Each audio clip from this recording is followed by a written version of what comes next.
महर्षि भगवान व्यास जी का है। इसलिए कभी घबराने की जरूरत नहीं, हमारे पिता शिव है। कभी भयभीत होने की जरूरत नहीं, हमारी माँ भवानी है। माता च पार्वती देवी, पिता देवो महेश्वर। हमारे सबके माता पिता है, हमारे एक का है, हमारे सबका। शिव जी ने स्वयं ने कहा ये सब कुछ मेरा ही विस्तार है, ये मेरा ही रूप है, मेरा ही अलग खेल है। हमारी माँ कौन है? पार्वती है।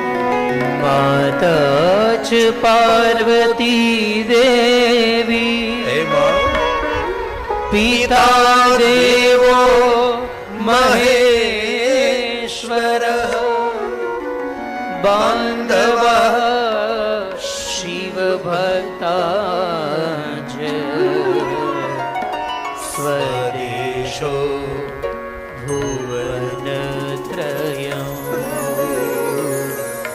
स्वदेशो भुवनत्रयम्। तीनों भुवन हमारा देश है महादेव। आप हमारे पिता हैं, भवानी हमारी माँ है।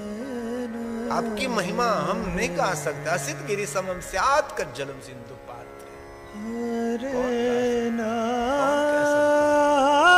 पुष्पदंत जी का प्रसाद है। असित गिरि समम स्यात् कज्जलम सिंधु पात्र। मेरी वाणी अधूरी रहती है। सुरतर वर्षाखा लेखनीं पत्रमूर्वी, लिखति यदि गृहीत्वा शारदा, शारदा सर्वकाल तदपि तव गुणानामीश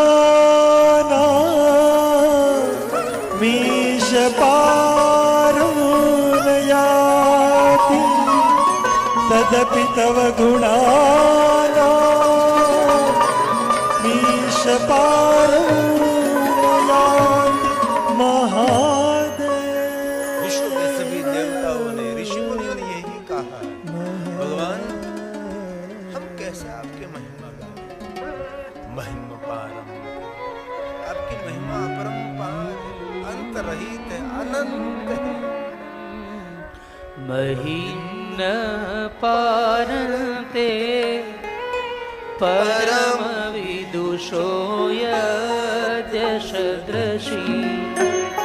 स्तुतिर्ब्रह्मादीना मपि तदवसन्ना स्वहि गिरः, अथावाच सर्व स्वमति परिणामा अधिगुणा, ममापेश स्तोत्रे हर निरपवाद परिकरः, हर निरपवाद परिकरः। सुंदर पंक्ति दिए हर, मैं कमर कस के आपकी महिमा गा रहा हूं। क्या पुष्पदंत ने ललकार कर दी। कभी काशी में जाने का अवसर मिले तो काशी में पुष्पदंतेश्वर महादेव प्राचीन स्थान है, और बहुत सारे स्थानों पर पुष्पदंत ने तपस्या की है। जहां जहां पुष्पदंत महाराज ने तप किया है, वहां पुष्पदंतेश्वर महादेव लिंग रूपेण सतमा अनुग्रहाय लोकानां। यहां तापी के तट पर भी प्रकाशा प्रत्यक्ष काशी है, वहां भी पुष्पदंत ने तपस्या की थी। नारद ने भी बहुत सारे सरिताओं के तट पर बैठकर तपस्या की थी।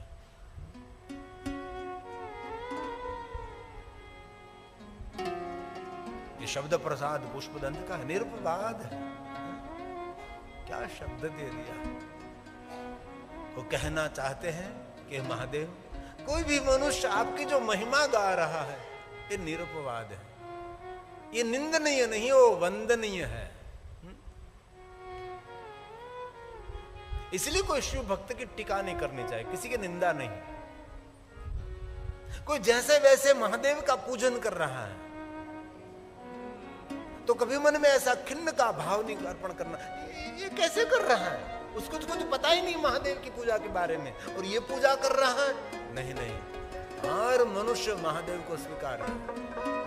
और बहुत सारी ऐसी कथा पुराणों में भी, और खासकर के तामिली ग्रंथों में ऐसी कथा है, बहुत सारे व्याधों ने महादेव का पूजन किया है। कैसे? चमड़े के पात्र में से जल भरकर महादेव को अभिषेक करते थे। अरे वन में रहते वाले वनवासी मुख में पानी भरकर भगवान महादेव को अभिषेक करते थे। ऐसे उसको महादेव मिले। और भोग कैसा? मांस का भोग अर्पण करते थे, लेकिन उसको पता नहीं था कि मैं क्या कर रहा हूं, लेकिन उसका तो भाव महादेव के ऊपर था। और शिव ने स्वयं ने कहा है, सामग्री की कोई महिमा नहीं है, वैभव की कोई महिमा नहीं है, मेरे दरबार में तो मेरे भक्तों के हृदय में सच्चा भाव होना चाहिए। बस भाव भावाकरम शिवम, ये शिव का दरबार है। इसलिए पुष्पदंत ने कह दिया निरुपवाद, ये निरुपवाद है। उनको महादेव मिले हैं, बिलेश्वर महादेव, यादेश्वर महादेव, वनवासी महादेव की पूजा करते, वनेश्वर महादेव, जनेश्वर महादेव, जागेश्वर महादेव, जड़ेश्वर महादेव, सर्वेश्वर महादेव, जंगलेश्वर महादेव, मंगलेश्वर महादेव, ऐसे महादेव से इस महाकाल वन में इतने शिवलिंग संख्या न विद्यते, इतने भगवान महादेव के लिंग स्वरूप यहाँ महाकाल वन में भी रहते हैं। और यहाँ जब हम आते तब कहीं मुझे ऐसे अनदेखे स्थान पर जाना है तो मैं मनोजपुरी को कह देता हूँ, मुझे ऐसी जगह पर ले जाओ जहां कोई नहीं गए होगे। नरसिंह मेहता पूजे अपुंज लिंग, जिन शिवलिंग की किसी ने पूजा नहीं की, ऐसी शिवलिंग की पूजा करो जहां सब लोग पूजा कर रहे हैं। वहां क्यों? जहां कोई नहीं जा रहा है वहां जाकर महादेव का पूजन करें। और यहां हम आते हैं तो हमारे लिए मनोजपुरी है, और हम काशी में जाते हैं वहां मुन्नागिरी है, आप जैसे लगता है। कभी काशी में जाऊं तो मार्कंडेश्वर महादेव का, बहुत प्राचीन महादेव का स्थान है। 2 शिवलिंग है, एक मुरकुंड महादेव है और एक मार्कंडेश्वर महादेव है। मार्कंडेश्वर का पिता का नाम मुरकुंड था, तो पहले तो ऐसा था ना कि पिता के नाम से बच्चे का नाम, माँ के नाम से बेटी का नाम, बेटे का, ऐसे सब युग था। अब तो सब कुछ देश को जो देश में रहते उसके भी अनुसरण वाले नाम नहीं है। पहले तो नाम से पता लग जाता था, ऐसा युग था। कभी अवसर मिले तो काशी के तट पर जाना, दूर है थोड़ा सा, सारंगनाथ से दूर है। सारंगेश्वर महादेव और सोमेश्वर महादेव 2 शिवलिंग है वहां। इससे भी दूर जाओ तो माता गंगा के तट पर मार्कंड ऋषि ने जहां तपस्या की थी, क्योंकि उनकी अल्प आयु थी और मां रो रही थी, पिता भी रो रहे थे, तपस्विनी देवी, मनस्विनी देवी, मुरकंड भी रो रहा था। कि तब बेटे ने पूछा कि पिताजी क्या बात है, हमारे भाग्य में बेटा नहीं था, लेकिन महादेव का प्रसाद है तो, लेकिन अल्प आयु वाला है। अल्प आयु को पूर्ण आयु करने के लिए पिताजी मुझे कुछ मार्गदर्शन करें। यम के बंधन, एक प्रयाग तीर्थ में सूत और शयनक का सुंदर संवाद है। तो स्वयं भगवान महादेव जी ब्रह्मा, विष्णु जी और भवानी को, भगवान महादेव स्वयं महाशिवरात्रि की महिमा सुना रहे हैं। तो ये श्लोक शिव महापड़ ग्रंथ का है। इसमें कहा है, ये विष्णु जी पहले प्रहर में स्थापना किए भगवान महादेव का लिंग स्वरूप और पार्थिव शिवलिंग की समस्त उपचारों से भक्ति पूर्वक पूजा करें। जिनको महाशिवरात्रि के लिए विशेष प्रकार से भगवान महादेव की उपासना साधना करनी है, उनके लिए भगवान महादेव ने स्वयं ने सुंदर मार्गदर्शन किया है। और ये श्लोक में श्री हरि का उल्लेख किया है। ये विष्णु जी पहले प्रहर में स्थापना किए, जो पार्थेश्वर महादेव की स्थापना की है, इस शिवलिंग की समस्त उपचारों से पूजा करें। समस्त मतलब जो आपके पास हैं, राजोपचार हैं, सोलोपचार है, पंचोपचार हैं, लेकिन जो करे वो भक्ति पूर्वक करना चाहिए। हमने बहुत लोगों को देखा है पूजा करते समय ये कराते, लेकिन उसका पूजा में ध्यान नहीं होता। श्रद्धा और भक्ति की बात तो एक बाजू रही, कुछ भी उसको कुछ नहीं होता, बस बैठा है, उसका चित्त, उसका मन कहीं भ्रमित रहता है। इसलिए स्वयं भगवान महादेव ने कहा भले सामग्री कम हो, लेकिन आपका मन मेरे में होना चाहिए। इसलिए शब्द दिया भक्ति पूर्वक पूजा करें। और बहुत दिल से कहता हूं, मेरे महादेव के दरबार में कोई सामग्री, कोई सुविधा कुछ भी नहीं चाहिए। भाव भावाकरम शिवम। मेरे महादेव के दरबार में भाव की प्रधानता है, इसलिए तो महादेव का नाम है ना भावनाथ महादेव, भावेश्वर महादेव, भावा भावेश्वर महादेव। ऐसे बहुत सारे महादेव जी के नाम हैं। इसलिए आपके पास पूजा की सामग्री भले कम हो, उपचार भले कम हो, लेकिन आपका मन भगवान महादेव में समर्पित होना चाहिए, आपकी भक्ति दृढ़ होनी चाहिए। इसलिए कहा भक्ति पूर्वक पूजा करें। महाशिवरात्रि आ रही है, महाशिवरात्रि की अद्भुत महिमा है। पहले भी कहा, दूसरी बार कहता हूं, महाशिवरात्रि ये देवों का पर्व है, रात्रि ये प्रकाश का पर्व है। इसलिए इस दिन का बहुत महत्व है। एक श्लोक बोलकर हम कथा का प्रारंभ करेंगे। ये प्रसाद महादेव का है, श्री हरि का उल्लेख किया है। और प्रथम बात की प्रथम चैव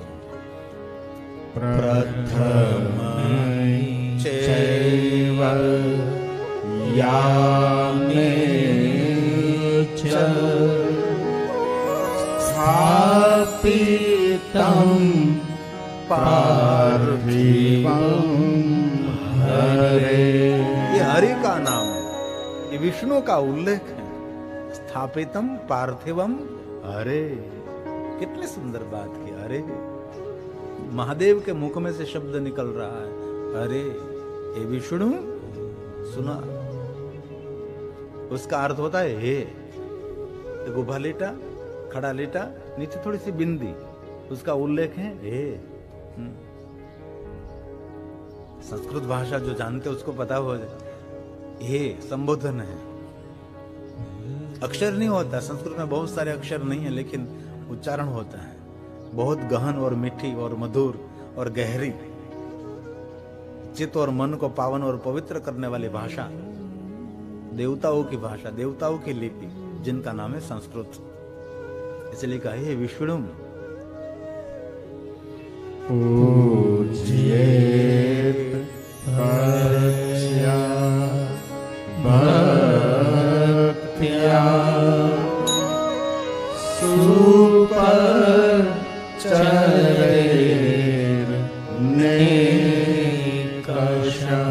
अनेक उपचारों के द्वारा प्रथम पहर में जो पार्थिव लिंग की स्थापना की है, उनकी पूजा करें जो आपके पास है।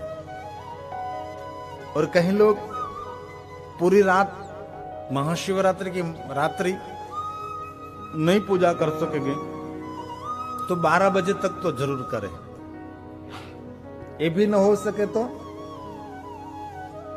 संध्या के समय तो जरूर शिव जी का दर्शन, अर्चन, पूजन विशेष प्रकार से करें।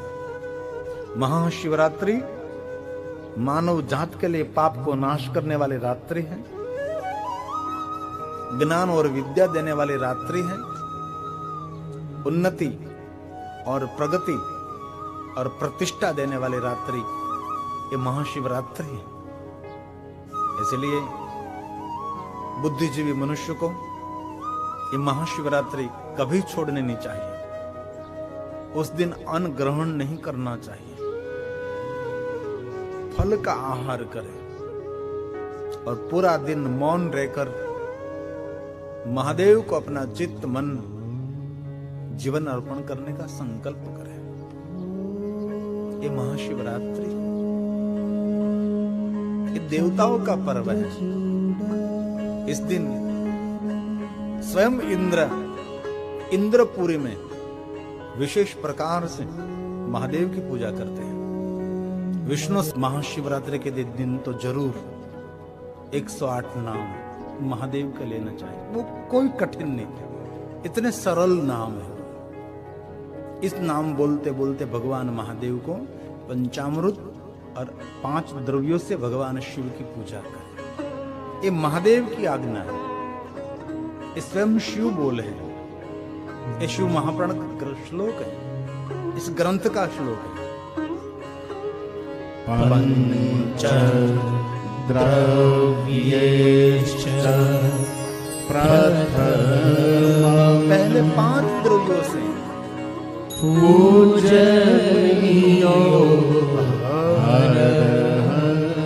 सदा। महादेव की पहले 5 द्रव्यों से पूजा करें, बाद में तस्य च मंत्रेण पृथक् द्रव्यं समर्पये। पृथक् द्रव्यं समर्पये। कितनी सुंदर स्पष्ट बात की है।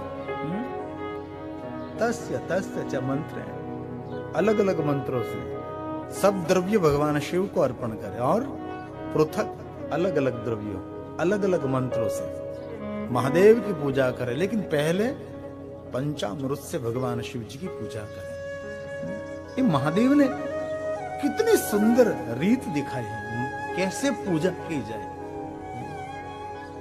बहुत लोगों को भगवान की पूजा करने की भी इसके पास कोई रीत, कोई पद्धति नहीं होती। उसकी एक परंपरा होती है, पूजा की परंपरा। सब लोगों को तो पता हो न हो, लेकिन जो शिवालय में है, जिनको शिवालय में अवसर मिला है, उनको तो जरूर सब बातों का पता होना चाहिए। कैसे भगवान की पूजा करें, सुबह की पूजा कैसे होनी चाहिए, दोपहर की पूजा कैसे होनी चाहिए, और संध्या समय भगवान शिव की पूजा कैसे करनी चाहिए। बहुत लोग मैंने देखे हैं, उसके पास कोई पद्धति नहीं है पूजा की। बड़े बड़े लोगों को भी देखा है हमने।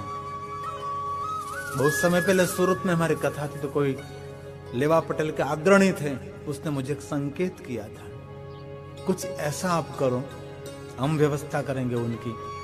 सभी शिवालय में जो जो पुजारी हैं उनको बुलाओ, और विद्वानों को एकत्र करके मूल पद्धति पूजा की उनको ट्रेनिंग दी जाए।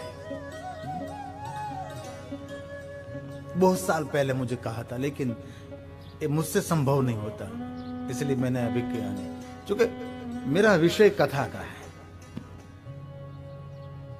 लेकिन जरूर ये टेम्पल मैनेजमेंट तो होना ही चाहिए। मंदिर की व्यवस्था कैसे होनी चाहिए, मंदिर में आने वाले भक्तों को कैसे सत्कार किया जाए, पुजारी की जो वर्तणूक है वो कैसे होनी चाहिए, ये बहुत महत्व की बात है। जो भगवान महादेव की पूजा करता हुआ जो पुजारी, वो कैसा दिखाई देना चाहिए, वो कैसा होना चाहिए। ये मंदिर है, ये शिवालय है, शिव जी का द्वार है। अरे कोई 3 स्टार, कोई 5 स्टार, कोई 7 स्टार होटल में जाओ तो भी उसकी कोई सिस्टम होती है, उन्हें अंदर काम करने वाले लोग कैसे होते हैं, उसका मैनेजर कैसा होता है, ग्राहक आते हैं उनका स्वागत करने वाला व्यक्ति कैसा होता है, उस पर डिपेंड करता है। तो ये तो शिवालय है, इनमें भी कुछ ऐसी सुंदर सुविधा व्यवस्था और सुंदर एक अलग से रीत होनी चाहिए, जिनको कहते हैं टेम्पल मैनेजमेंट। लेकिन नहीं है, गुजराती में कहूं तो आड़े धड़ चाले બધું છે, कोई पद्धति नहीं, कोई कुछ भी नहीं। हम विदेशों में जाते हैं, बहुत सारे देश में तो हमारे सनातन हिंदू टेम्पल मैं लोग कहते हैं कि कम लोग आते हैं, कम लोग आते हैं, लेकिन इस सनातन हिंदू टेम्पल का मैनेजमेंट कौन करते हैं? कोई साधु नहीं, कोई ब्राह्मण नहीं, जिनको पता नहीं ये क्या है। वो लोग उनके प्रेसिडेंट होते हैं, मंदिर का प्रेसिडेंट। हमको भी उनकी खुशामद करनी पड़ती है। कुछ भी उसको मालूम नहीं होता क्या किया जाए, क्या करना चाहिए, और हम ज्यादा शिकायत करते मंदिर में लोग बहुत कम आते हैं।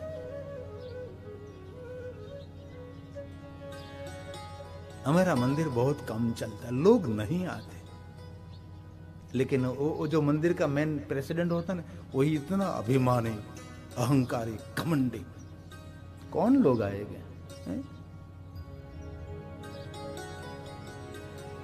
ऐसे मंदिर नहीं चलता। हम बहुत छोटे छोटे थे उम्र में, वैसे तो जन्म से ही हम महान है ही, मैं दसनाम हूं, गौरव है हमारा। हम उम्र में छोटे थे तब हमारे पिताजी, हमारा तो जन्म ही शिवालय में हुआ, हमारा तो जीवतर शिवालय में गया, तो मेरे पिताजी जो दर्शनार्थी आते थे उसको इतना सत्कार करते थे, उनको इतना आदर करते थे, और खुद वो मिट्टी पर बैठते थे, जो आते थे ना उसको ऊपर बैठाते थे, सुंदर छद्दर तकिए बिछाकर उनका आदर करते थे। ऐसी अलग से एक रीत उनके पास थी। लेकिन जरूर इनमें कुछ तो, शिवालय में तो कुछ तो बुद्धिजीवी लोगों को कुछ ध्यान देकर कुछ न कुछ करना चाहिए।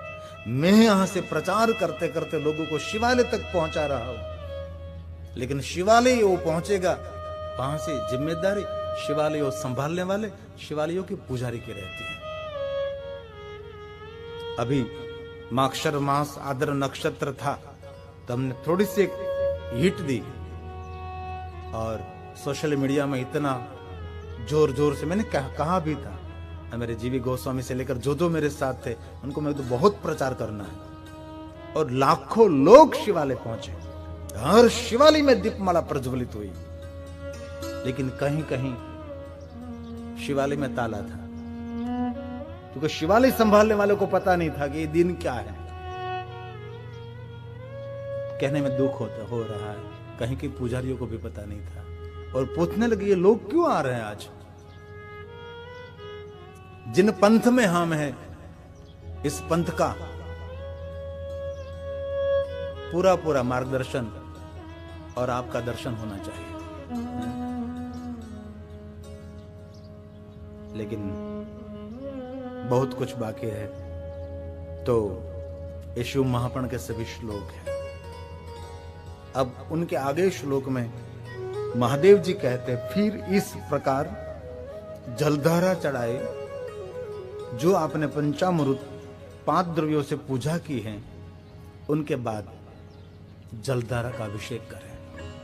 तो कई लोग नहीं, शिवालय में हम देखते हैं तो दूध चढ़ाकर चले जाता है, दूध ऐसे पड़ा रहता है, पंचामृत चढ़ाकर चले जाते हैं, पंचामृत ऐसे पड़ा रहता है, माखी मच्छर ऐसे ऐसे कितना गंदा हो जाता है वातावरण, और दुर्गंध मारती। इसलिए यहां भगवान ने कहा पंचामृत के बाद, दूध चढ़ाने के बाद, 5 द्रव्य चढ़ाने के बाद जरूर भगवान महादेव को जल चढ़ाना चाहिए। क्यों? ये जो द्रव्य है वो धुल जाए, और द्रव्य ऊपर से उतर जाए। कितनी छोटी छोटी बात स्वयं भगवान महादेव जी बोल रहे हैं। ये शंकर भगवान ने कहा है, तच्च द्रव्यं समर्प्य जलधारा ददेत वै, और पश्चात् जलधार वीर द्रव्याण्युत्तर येत बुध। जो द्रव्य महादेव को अर्पण किया आपने, पंचामृत, अलग अलग द्रव्य, इस सभी द्रव्य जल धारा करने से उतर जाएगा नीचे। और एक बात और, यहां नहीं कहा लेकिन पहले मैंने पढ़ा है, इनमें कहा है कि भगवान महादेव का श्रृंगार होने के बाद कोई द्रव्य महादेव को अर्पण नहीं करना चाहिए। एक बार भगवान महादेव का श्रृंगार हो गया और श्रृंगार होने के बाद कोई द्रव्य नहीं। हमने देखा है शिवालयों में अव्यवस्था है, पुष्पों का सुंदर श्रृंगार किया महादेव जी का। पुजारी ने इतनी मेहनत से, पुजारी ने इतनी लगन से भगवान को सजाया, भगवान का श्रृंगार किया, और कोई दूध की टबूड़ी भरकर आएगा महादेव को चढ़ा देगा। सब कुछ जो श्रृंगार है सब कुछ खत्म हो जाता है। इसलिए भगवान का श्रृंगार होने के बाद कभी ऐसी हरकत नहीं करनी चाहिए। शिवालय में कोई मर्यादा होती है, उसकी भी कोई परंपरा होती है। जब चाहो तब आप कोई भी हरकत शिवालय में करो तो एक अविवेक भी माना जाता है। इसीलिए भगवान महादेव ने स्वयं ने कहा कि पंचामृत और 5 द्रव्यों से भगवान महादेव को अभिषेक पूजा करने के बाद एकदम शुद्ध जल से भगवान महादेव को जलधारा करनी चाहिए। क्यों? ये सभी द्रव्य उतर जावे, धुल जावे मतलब सभी निकल जावे। बहुत बहुत ये महादेव ने सब कुछ कहा है और कहा 108 नाम मंत्रों को पढ़कर जलधारा दे।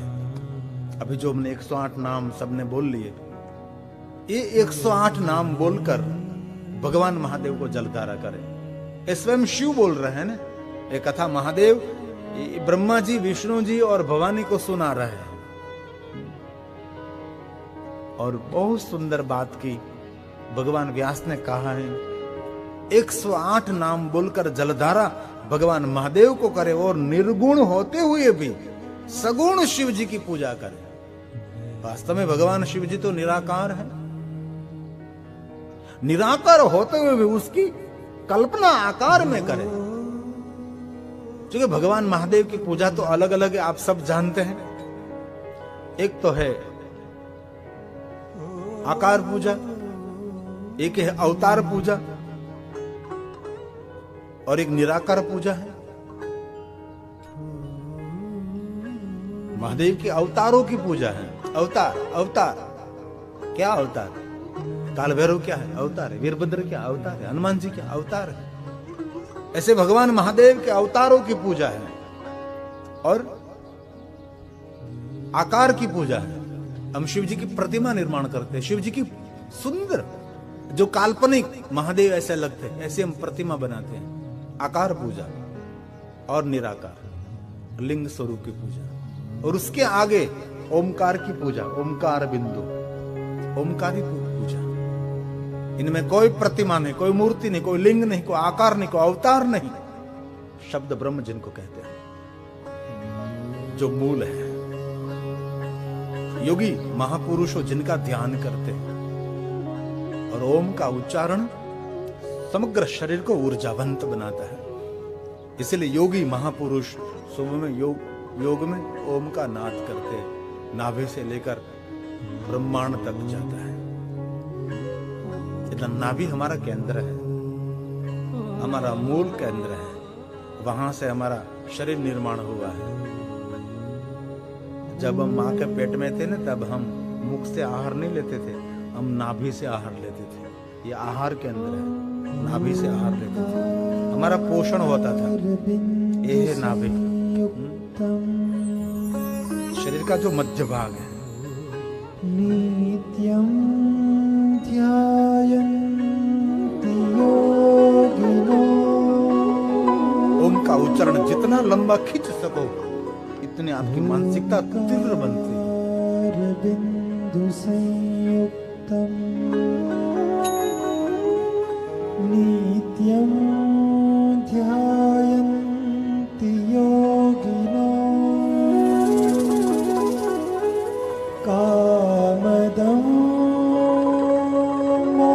औषधं चैव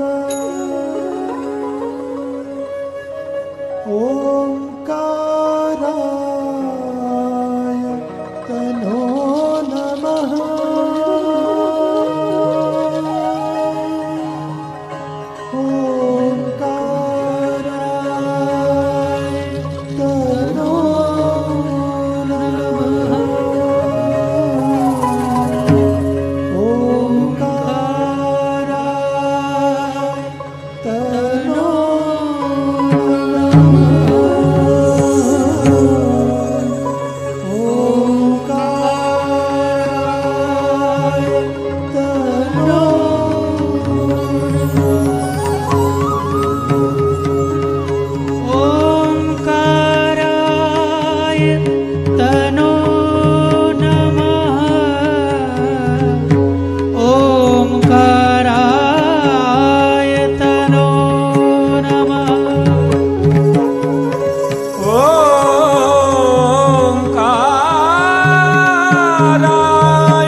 महाशिवरात्रि निमित्त जो भगवान व्यास जी ने महिमा गाई है ये अद्भुत है। अब भगवान व्यास बोल रहे हैं शिव जी के बारे में निर्गुण होते हुए भी सगुण रूप में उनकी कल्पना करें। ये बात शिव महापुराण ग्रंथ की है। पहले कहा 108 नाम महादेव की पूजा के लिए बहुत महत्व का है और एक एक श्लोक महादेव की पूजा है, एक एक श्लोक शंकर जी का आराधन है। कर्ण और अंतकरण दोनों को पावन करते हैं। भगवान बोले शतमस्तोत्तरं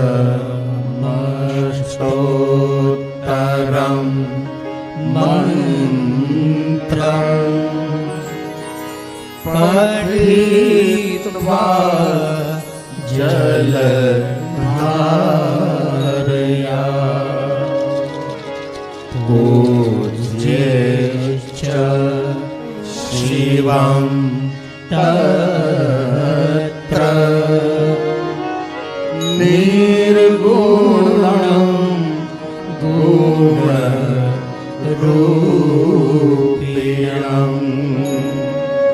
निर्गुणं गुणरूपिणं।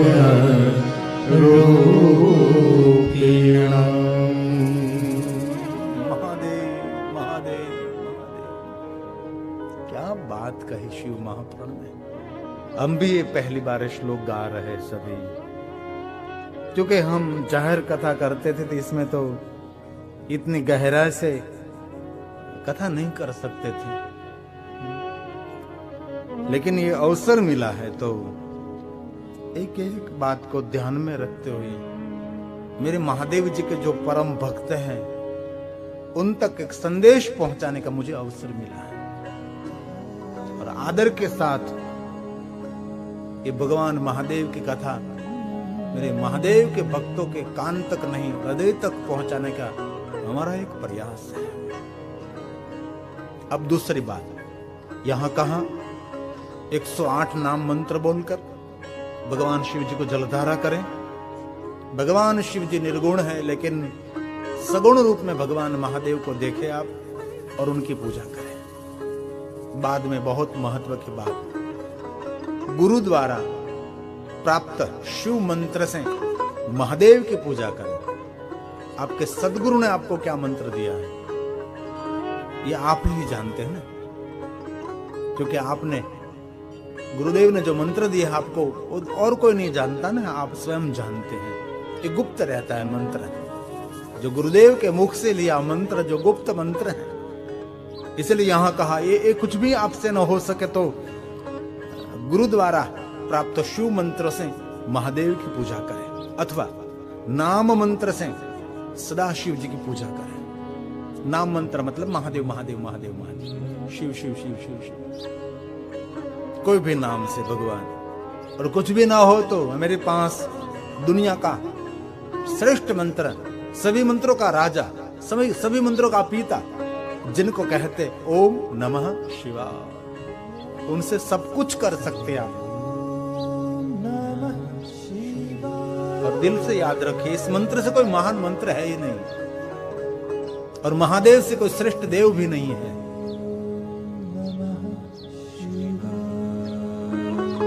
अन्य पुराण में, शिव महापुराण में इस पंचाक्षर मंत्र की बहुत श्रेष्ठता है।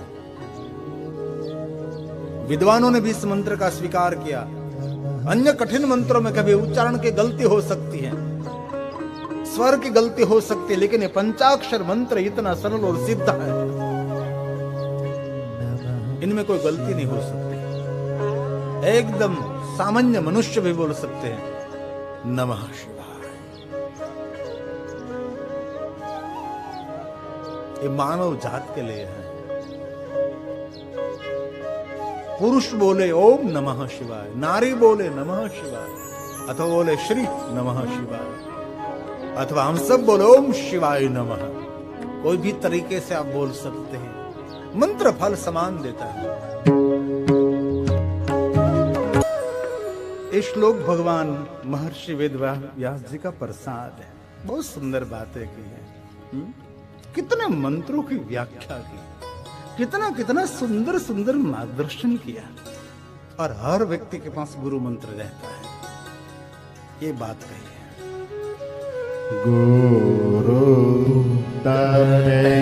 गुरुदेव ने मंत्र दिया है, मंत्रे कोई ना कोई तो मंत्र होगा। पूज्ये वृषभ, महादेव का नाम है वृषभध्वज। और अन्यथा नाम मंत्रे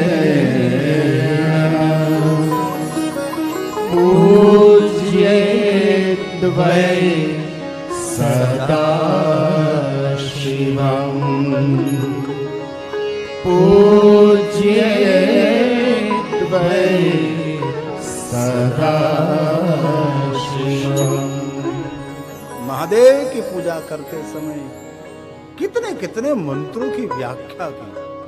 और बाद में व्यास जी ने कह दिया, गुरुदेव ने जो मंत्र दिया है आपके लिए वो महामंत्र है, उससे कोई श्रेष्ठ और महान मंत्र नहीं।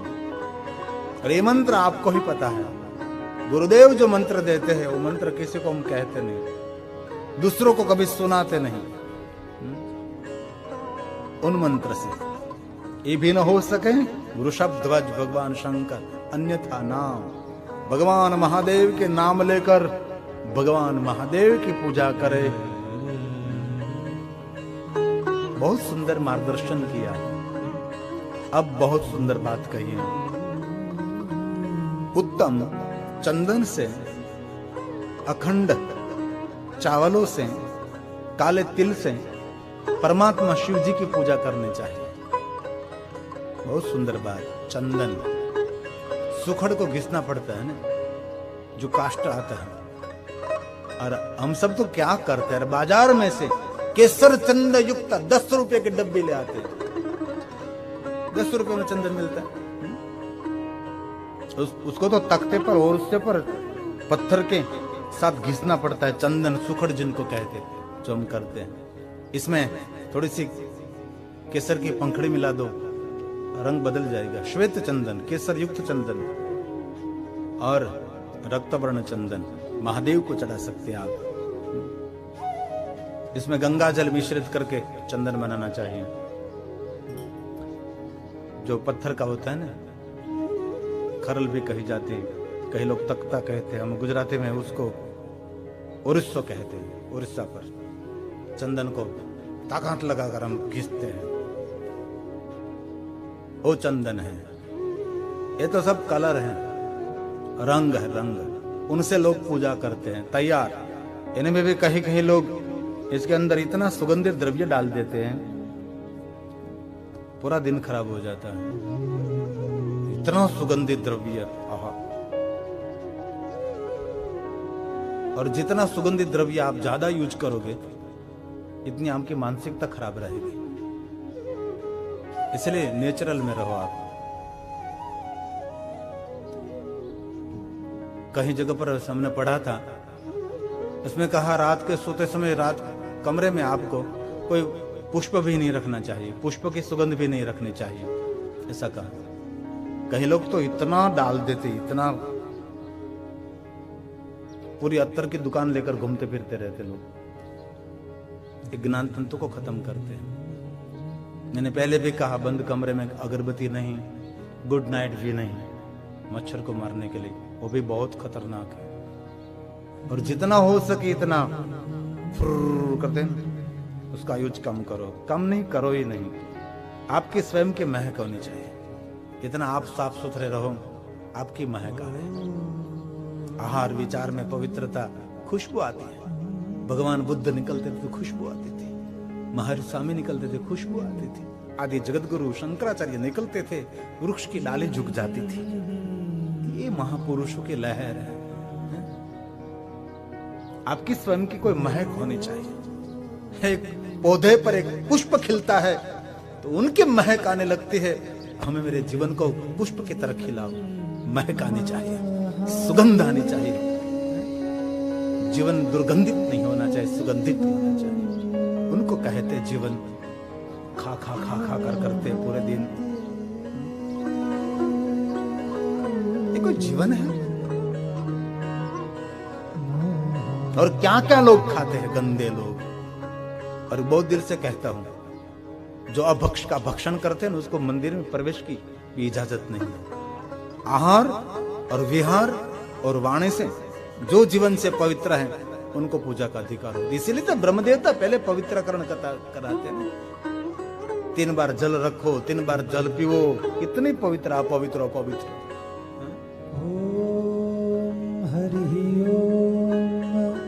क्यों कराते हैं? अपवित्र हम पवित्र नहीं है इसलिए कराते हैं। सर्वावस्था गतोऽपि वा यः स्मरेत् पुण्डरीकाक्षं यः स्मरेत् पुण्डरीकाक्षं सदा यप्यन्तरशुचिः पवित्रम्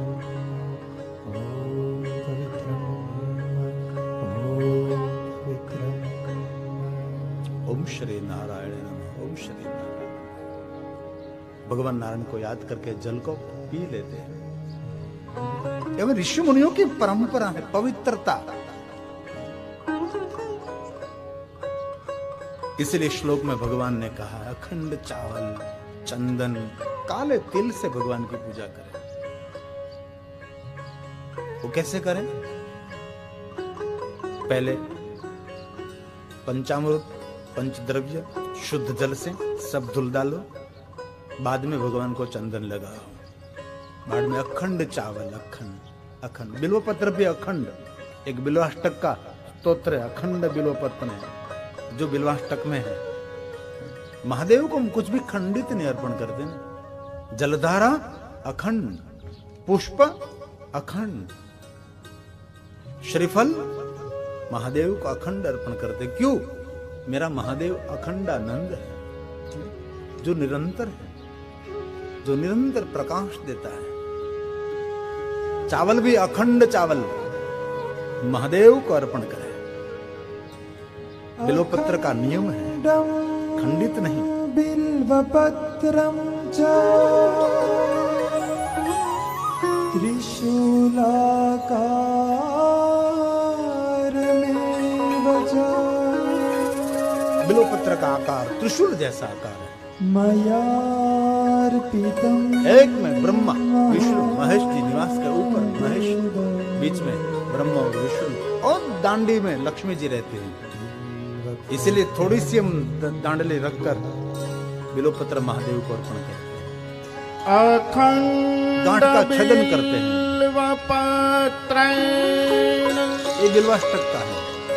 पूजिते नंदिकैश्च शिलाद मुनि के पुत्र भगवान नंदिकेश्वर, महादेव का अवतार है नंदिकेश्वर। शुद्ध्यन्ते सर्व पापेभ्यो एक बिल्व शिवार्पणम्, एक बिल्व शिवार्पणम्। ये भगवान व्यास जी ने कहा। चंदने श्लोक शिव महाप्राण ग्रंथ का है और महादेव जी गाते हैं। श्रोता कौन? तो के विष्णु जी, ब्रह्मा जी और मां भवानी सुन रही है। और महादेव बोले चंदनेन विचित्रेण, विशेष प्रकार से सुंदर तांदूलैश्चाप्य अखण्डिते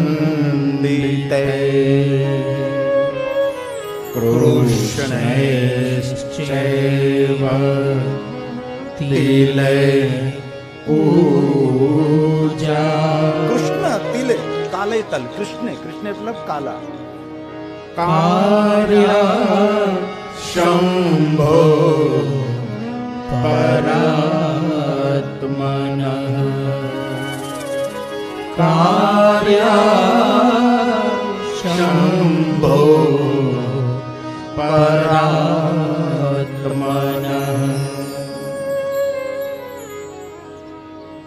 ऐसे भगवान शिव की पूजा करनी चाहिए। आप जब शिवालय में भगवान की पूजा करते तब आपको मन में, हृदय में निश्चिंत होना चाहिए कि ये भगवान साक्षात विराजमान है। पूजा करने वाले के मन में ऐसा कभी नहीं होना चाहिए कि पत्थर है। ये स्वयं भगवान है, जीवंत पूजा करनी चाहिए। लेकिन ऐसे बहुत कम लोग होते हैं पूजा करने वाले लोग, इसमें संपूर्ण ब्रह्मत्व और जीवत्व को देखते हैं। और बाद में कहा, महादेव स्वयं बोले और भगवान व्यास जी की रचना है। 100 पंखड़ियों वाला कमल पुष्प अथवा कनेर के पुष्प भगवान महादेव को चढ़ाए। वो कैसे चढ़ाएंगे हम? 8 नाम बोलकर, जो हमने कल लगभग बोले थे। 8 नाम महादेव जी के नाम है, जो अष्टमूर्ति स्वरूप। ओम शर्वाय नमः, भवाय नमः, रुद्राय नमः, उग्राय नमः, ओम भीमाय नमः, पशुपति ईशानाय, महादेवाय। ये जो 8 मूर्ति है, भूमि, जल, अग्नि, वायु, आकाश, आत्मा, सूर्य, चंद्रमा, ये जो अष्टमूर्ति है भगवान, वो बोलकर ओम भवाय नमः, ये कमल पुष्प महादेव को चढ़ाओ 8 नाम बोलकर। कनेर के पुष्प चढ़ाओ 8 नाम बोलकर। कनेर और कमल पुष्प रोग और शत्रु का नाश करते हैं। कमल पुष्प और कनेर के पुष्प हमारा जीवन शत्रु मुक्त करते हैं। ओम भीमाय नमः, कमल पुष्प और कनेर के पुष्प व्यक्ति को सामर्थ्य प्रदान करते हैं। यह कनेर के पुष्प, यह कमल पुष्प, नमः, हर एक पुष्प की महिमा रहती है। ओम ईशानाय नमः। जब आप भगवान महादेव को कमल पुष्प, कनेर के पुष्प नहीं अर्पण कर रहे, आप सामर्थ्य को हासिल कर रहे हैं। अर्पण करके आपको कुछ मिल रहा है। महादेवाय नमः। ये अष्टमूर्ति है भगवान महादेव की, जो शर्वाय, भवाय, रुद्राय, उग्राय, भीमाय, पशुपते ईशानाय, महादेवाय। एक क्रमशः 8 मूर्ति महादेव की,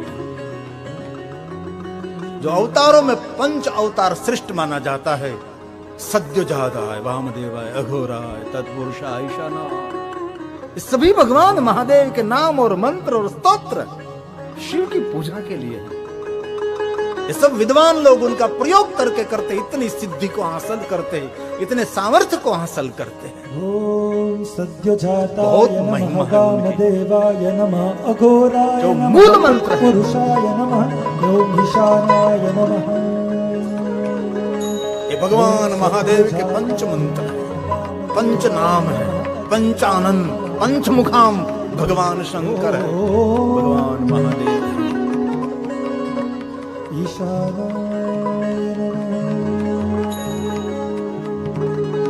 इसलिए भगवान व्यास बोले कमल पुष्प। ये श्लोक शिव महापुराण का है। ये मैं जो बोल रहा हूं ये शिव महापुराण की बात है, कोई कल्पित, कोई बनी बनाई, कहीं से किसी ने फेंकी और पकड़ी, ऐसा नहीं है। ये शिव महापुराण अंतर्गत है। ये श्लोक शिव महापुराण ग्रंथ का है। पुष्पैश्च शतपत्रेश्च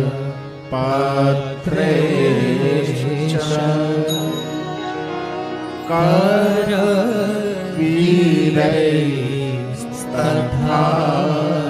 पुनः। करवीर मतलब कनेर के पुष्प। अष्टभीर नाम मंत्रेश्च रपयेत पुष्पाणि शंकरे। भगवान शंकर को इस पुष्पों से भगवान शिव की पूजा करें, जो महादेव की अष्टमूर्ति हैं। जैसे भारत देश में 12 ज्योतिर्लिंग हैं, वैसे 12 ज्योतिर्लिंग के 12 उपलिंग हैं। और एक बात जरूर, और ये भगवान महादेव के 5 शिवलिंग भी प्रधान है। ज्योतिर्लिंगों से भी बहुत प्राचीन और श्रेष्ठ माना जाते हैं। एक है अग्निलिंग, एक जललिंग, एक आकाशलिंग, एक भूमिलिंग, एक आत्मलिंग। ऐसे पंच अलग अलग उनकी महिमा कही है। जललिंग, अग्निलिंग, आकाशलिंग, ये भूमिलिंग, बहुत सारे लिंगों की महिमा भी है।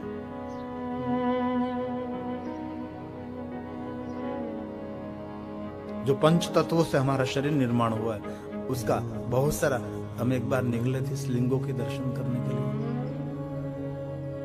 अति प्राचीन ये महादेव के स्थान माने जाते हैं। और एक अष्टलिंग है, 8 अलग अलग लिंग माने जाते हैं। ये वायुलिंग, जो अष्ट में जो तो पंच तो है ही, लेकिन ये ज्यादातर लगभग दक्षिण भारत में शिवलिंग है। हम कांति मामा के साथ गए थे यात्रा करने के लिए। इसमें एक आकाशलिंग हमने देखा, वायुलिंग, अग्निलिंग, जललिंग और भूमिलिंग। ये 5 तत्व का 5 शिवलिंग है। और एक एक शिवालय लगभग 25 एकड़ 30 एकड़ में एक शिवालय है। इतने बड़े भव्य शिवालय। अभी कोई टेक्नोलॉजी की ताकत नहीं कि ऐसे शिवालय भी निर्माण कर सके। ऐसे शिवालय ये धरती पर है, लेकिन बहुत कम लोग वहां पहुंचते हैं। इसलिए शिव महापुराण में अष्टमूर्तियों का वर्णन कर दिया है। शिव जी की पूजा करते समय अष्टमूर्ति को जरूर याद करना चाहिए। शिव जी के 8 नाम है, भव, शर्व, रुद्र और उग्र, महान, भीम, पशुपति। ये सभी मूर्ति उसमें उल्लेख भी शिव पुराण में भी है। ये विष्णु जी, ब्रह्मा जी और भवानी सुन रही और स्वयं शिव समझा रहे हैं। और शिव महापुराण अंतर्गत व्यास जी बोल रहे हैं। इस श्लोक में भी ये नाम की व्याख्या की है। भव शर्व तथा रुद्र पुनः पशुपतिस्तथा उग्रो महास्तथा भीम ईशान इति तानि वै ईशान इति तानि वै। ये भगवान व्यास ने कहा है। कितनी सुंदर जो व्यास जी ने कहा है वो मैं कहने का प्रयास करता हूं। तो ये श्लोक शिव महापुराण का है।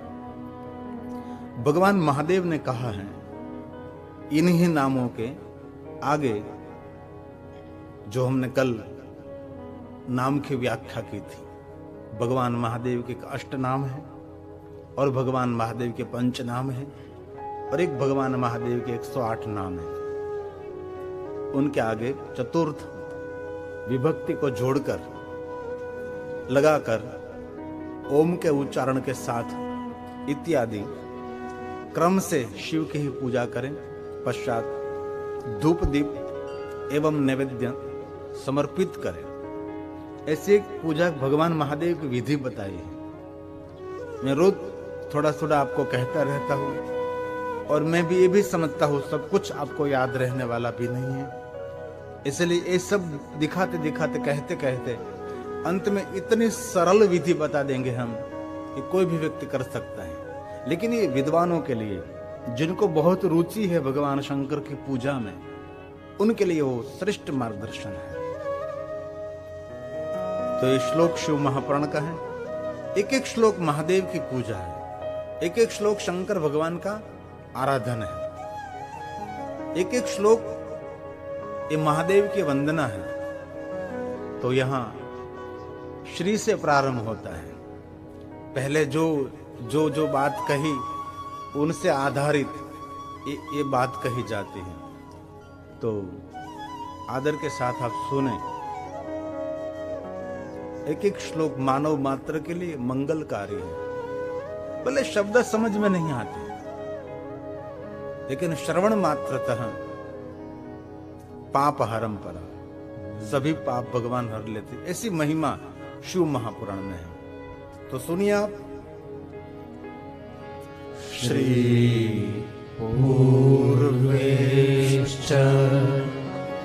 चतुर्थ्यन्ते नाम पूज्ये शिवम। ये बात है। पश्चात् धूपं च दीपं च नैवेद्यं च ततः परं नैवेद्यं च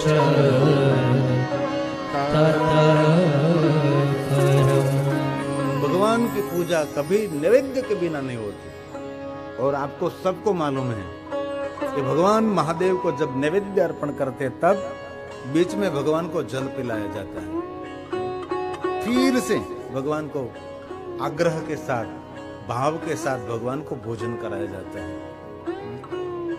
और जिनको ये सब कुछ भी कंठस्थ नहीं है, वो सिर्फ भाव प्रकट करते भगवान जमी लेजो, जे भावથી મળ્યું છે ભાવથી ધરાવ્યું છે, भगवान जमी लेजो, बस बात पूरी। बाकी जो विद्वान है वो तो अपनी मुद्रा के साथ भगवान को भाव के साथ महादेव को भोजन कराते हैं। ओम लगाकर ही कराते हैं, ओम लगाकर,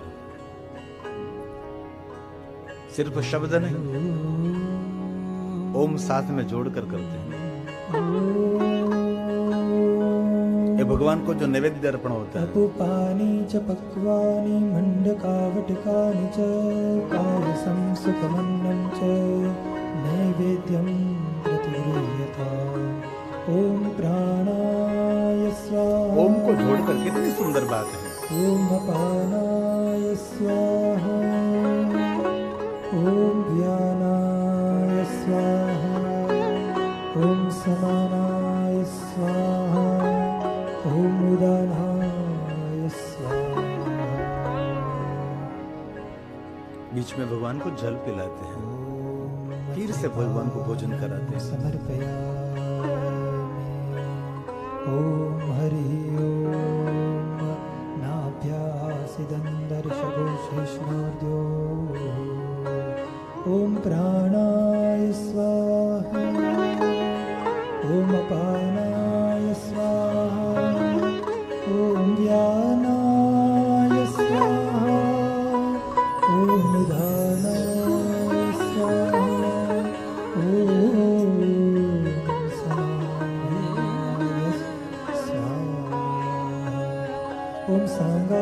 सपरिवाराय सायुधाय सशक्तिकाय सावरणाय सांब सदाशिवाय नमः।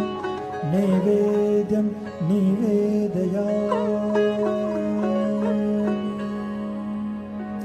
कितनी सुंदर बात है। भगवान मैं अकेला नहीं, मेरे सह परिवार के साथ में आपको भोजन करा रहा हूं, ऐसा भाव प्रकट करें।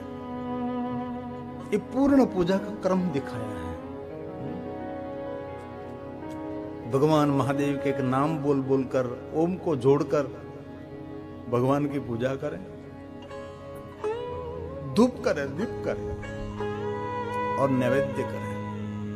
ये भगवान महादेव की पूजा का एक श्रेष्ठ क्रम बताया है और कहा प्रथम प्रहर में भगवान को पकवान अर्पण करें। ये भी बता दिया कि नैवेद्य में क्या भगवान को आप अर्पण करें। आपको भी असमंजस हो सकती है कि हम भगवान को क्या अर्पण करें, तो कहा है पकवान अर्पण करें।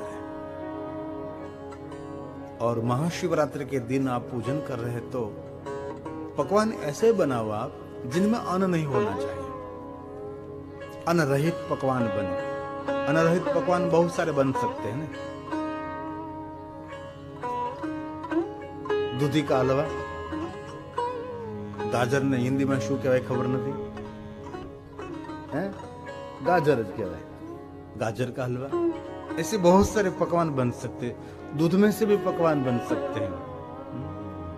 ऐसे प्रथम प्रहर में भगवान को पकवान का नैवेद्य अर्पण करें और समर्पण करने के बाद जब अर्घ्य देते हैं तब श्रीफल अर्पण करें भगवान को। किस प्रहर में किस वस्तु को भगवान को अर्पण करना चाहिए? अर्घ्य में श्रीफल अर्पण करें और अंत में भगवान को तांबुल समर्पित करें, जिनको मुखवास कहते हैं। ये भगवान को क्रमशः अर्पण करने की विधि है। और ये सभी पूजा की विधि स्वयं भगवान शिव जी ने, महादेव जी ने ब्रह्मा जी को, विष्णु जी को और स्वयं भवानी को कहे हैं। एक एक श्लोक महादेव के मुख में से प्रकट हुए हैं। श्रीफल अर्पण करने की विधि, पकवान भोजन अर्पण करने का मंत्र जो अभी हमने गाए, बाद में तांबुल भगवान को अर्पण करने की महिमा, इस सभी शिव पूजा में। और मंत्र स्तोत्र वो तो विद्वानों का काम है। हम सबको ये सब कुछ कंठस्थ नहीं रहता ना, तो हम भाव प्रकट करते हैं हमारी भाषा में, हमारे जो मातृभाषा में, इसमें आप बोल सकते हैं भगवान मैं आपको श्रीफल अर्पण करता हूं, भगवान मैं तांबुल अर्पण करता हूं, आपकी भाषा में। पूंगी फलम महादिव्य नागवल्ली दलैर्युतं गृहाण देव देवेश द्राक्षादीनि सुरेश्वर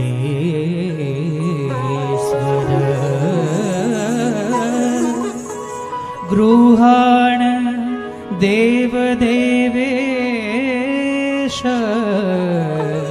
द्राक्षादीनि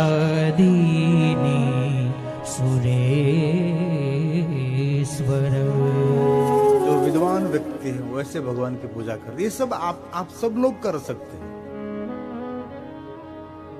जो शिव पूजा की विधि आती है, बहुत सारे ऐसे शिव भक्तों को हमने देखा है, कहीं पाठशाला में नहीं गए, लेकिन एक एक मंत्रों को लेकर भगवान महादेव की पूजा करते हैं। एक बार कंठस्थ हो गया, बहुत कुछ आप कर सकते हैं। इसलिए कहा पहले प्रहर में, जो महाशिवरात्रि का पहला प्रहर है, इनमें इस प्रकार से पूजा करें। इसलिए अर्घ्य किनका दें, बाद में तांबूल अर्पण करें, नैवेद्य में क्या अर्पण करें, तो पकवान अर्पण करें। ये श्लोक शिव महापुराण का है।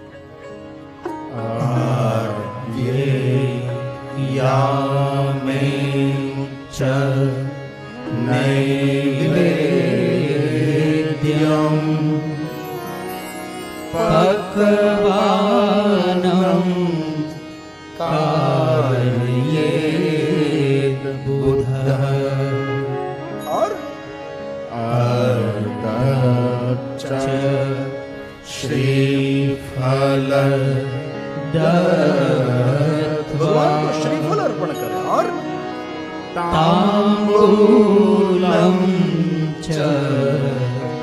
निवेदये ताम्बूलं च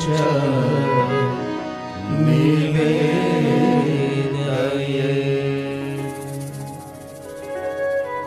ये भगवान महर्षि व्यास जी की रचना है और भगवान व्यास ने कमाल करके इस कमल के कलम के शब्द भगवान महादेव के मुख में रख दिए हैं।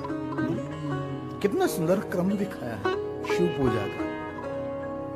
बाद में क्या करें, अंत में क्या होता है तो क्या नमस्कार करें भगवान को। तत्पश्चात नमस्कार एवं ध्यान करके